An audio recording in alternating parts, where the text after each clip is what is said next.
এখানে যদি গ্রুপ নিয়ে আসা যায় তাহলে এরকম নৌকাগুলোতে একটু সাশ্রয়ী দামে পাওয়া যাবে। আর হচ্ছে মন্দিরে পূজা সহ এই গঙ্গা আরতি দেখার যে ব্যাপারটা থাকে এটার জন্য ফুল প্যাকেজ হচ্ছে 1800 টাকা। আমার পিছনে যে এই মন্দিরটা দেখতেছেন এটা হচ্ছে তালবাড়াই মন্দির। আমরা আমাদের গোত্রের জন্য সবার মঙ্গল কামনার জন্য আমরা 1100 টাকা দিয়ে একটা টিকিট নিয়েছি। সেখানে পুজো হবে, আমরা প্রদীপ জ্বালানোর সুযোগ পাবো। নেপাল হিমালয়ের কোল ঘেঁষা একটি ছোট্ট কিন্তু অপরূপ সুন্দর দেশ, যার অপর নাম পাহাড় কন্যা নেপাল। বিশ্বের সর্বোচ্চ শৃঙ্গ মাউন্ট এভারেস্ট সহ অসংখ্য তুষারাবৃত পর্বত শৃঙ্গ নেপালকে এক অনন্য প্রাকৃতিক সৌন্দর্যের নীলাভূমিতে পরিণত করেছে।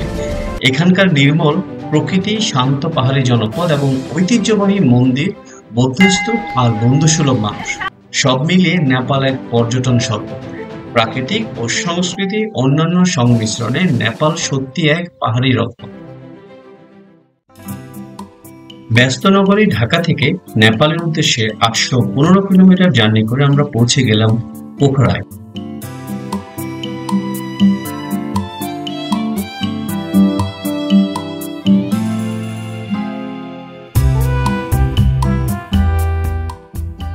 নেপালের পোখরায় অবস্থিত মনোমুগ্ধকর ফেওয়া লেক ঘিরে আমার ভ্রমণ ছিল এক অনন্য অভিজ্ঞতা।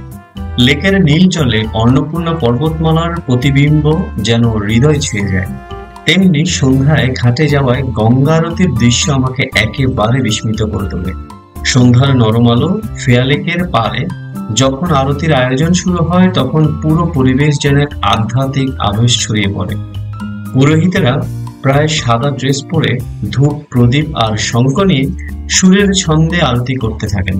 ধূপের গন্ধ, মন্ত্রোচ্চারণ আর শঙ্খধ্বনির সমন্বয়ে এক অপার্থিব পরিবেশের সৃষ্টি হয়। দর্শনীরা নীরবে দাঁড়িয়ে সেই পবিত্র মুহূর্ত উপভোগ করেন।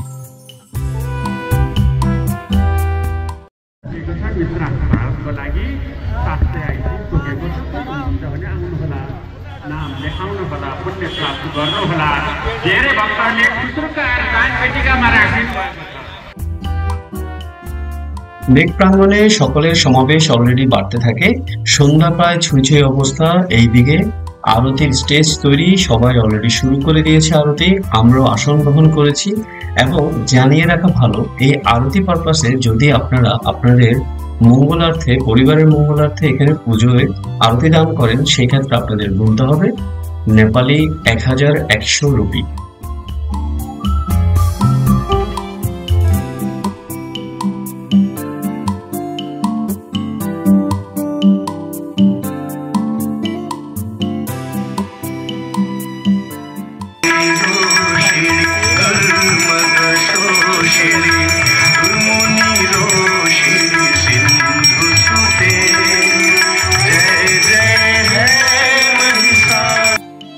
হিন্দু সংস্কৃতির এই চিরায়ত আচার নেপালের মতো একটি বৌদ্ধ প্রধান দেশে এইভাবে উদযাপন করা হয় দেখে আমি অভিভূত হয়ে যাই। এটি প্রমাণ করে সংস্কৃতি ও ধর্ম কিভাবে ভৌগোলিক সীমারেখা ছাড়িয়ে মানুষের হৃদয়ে স্থান করে নেয়।